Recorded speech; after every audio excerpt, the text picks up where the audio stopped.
وماء مسكوب وفاكهة كثيرة لا مقطوعة ولا ممنوعة وفرش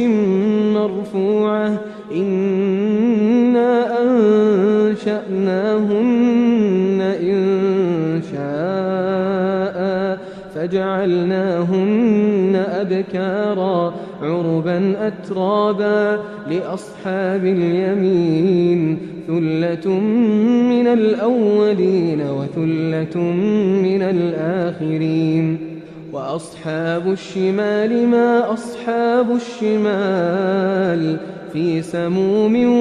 وحميم وظل من يحموم لا بارد ولا كريم إنهم كانوا قبل ذلك مترفين